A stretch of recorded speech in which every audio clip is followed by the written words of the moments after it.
السلام علیکم ورحمۃ اللہ وبرکاتہ۔ قبلہ کے بارے میں احادیث نبی اللہ کی سلامتی اور برکات ہو ان پر کی رہنمائی کا اہم حصہ ہیں، جو مسلمانوں کے لیے عبادت کے وقت کعبہ کی طرف رخ کرنے کا حکم دیتی ہیں۔ ذیل میں چند اہم احادیث پیش کی جاتی ہیں۔ نبی کریم اللہ کی سلامتی اور برکات ہو ان پر نے 16 یا 17 ماہ تک بیت المقدس کی طرف منہ کر کے نمازیں پڑھیں، اور رسول اللہ کی سلامتی اور برکات ہو ان پر دل سے چاہتے تھے کہ کعبہ کی طرف منہ کر کے نماز پڑھیں۔ آخر اللہ تعالیٰ نے یہ آیت نازل فرمائی، ہم آپ کا آسمان کی طرف بار بار چہرہ اٹھانا دیکھتے ہیں۔ پھر آپ نے کعبہ کی طرف منہ کر لیا، اور احمقوں نے جو یہودی تھے کہنا شروع کیا کہ انہیں اگلے قبلہ سے کس چیز نے پھیر دیا۔ آپ فرما دیجئے کہ اللہ ہی کی ملکیت ہے مشرق اور مغرب، اللہ جس کو چاہتا ہے سیدھے راستے کی ہدایت کر دیتا ہے۔ جب قبلہ بدلا تو ایک شخص نے نبی کریم اللہ کی سلامتی اور برکات ہو ان پر کے ساتھ نماز پڑھی، پھر نماز کے بعد وہ چلا اور انصار کی ایک جماعت پر اس کا گزر ہوا جو عصر کی نماز بیت المقدس کی طرف منہ کر کے پڑھ رہے تھے۔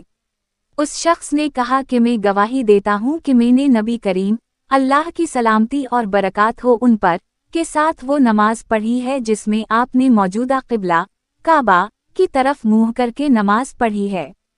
پھر وہ جماعت نماز کی حالت میں ہی مڑ گئی اور کعبہ کی طرف منہ کر لیا۔ اے ابو حمزہ، آدمی کی جان اور مال پر زیادتی کو کیا چیزیں حرام کرتی ہیں؟ تو انہوں نے فرمایا کہ جس نے گواہی دی کہ اللہ کے سوا کوئی معبود نہیں، اور ہمارے قبلہ کی طرف منہ کیا، اور ہماری نماز کی طرح نماز پڑھی، اور ہمارے ذبیحہ کو کھایا، تو وہ مسلمان ہے۔ پھر اس کے وہی حقوق ہیں جو عام مسلمانوں کے ہیں، اور اس کی وہی ذمہ داریاں ہیں جو عام مسلمانوں پر ہیں۔ انس بن مالک رضی اللہ عنہ نے نبی کریم صلی اللہ علیہ وسلم سے نقل کر کے حدیث بیان کی۔ ابو جہیم نے کہا کہ رسول اللہ کی سلامتی اور برکات ہو ان پر نے فرمایا تھا کہ اگر نمازی کے سامنے سے گزرنے والا جانتا ہے کہ اس کا کتنا بڑا گناہ ہے تو اس کے سامنے سے گزرنے پر 40 تک وہیں کھڑے رہنے کو ترجیح دیتا۔ انہوں نے کہا کہ مجھے یاد نہیں کہ بصر بن سعید نے 40 دن کہا یا مہینہ یا سال۔ حضرت انس بن مالک رضی اللہ عنہ سے منقول ہے، انہوں نے رسول اللہ کی سلامتی اور برکات ہو ان پر کو گدھے پر سوار نماز پڑھتے دیکھا۔ آپ خیبر کی طرف جا رہے تھے جبکہ قبلہ آپ کی پشت کی جانب تھا۔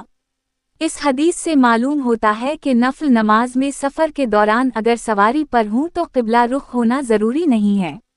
آپ اللہ کی سلامتی اور برکات ہو ان پر نے سواری پر بیٹھے ہوئے نفل نماز ادا کی، اور جہاں سواری کا رخ تھا اسی طرف نماز جاری رکھی۔ دین اسلام آسانی اور سہولت کا دین ہے۔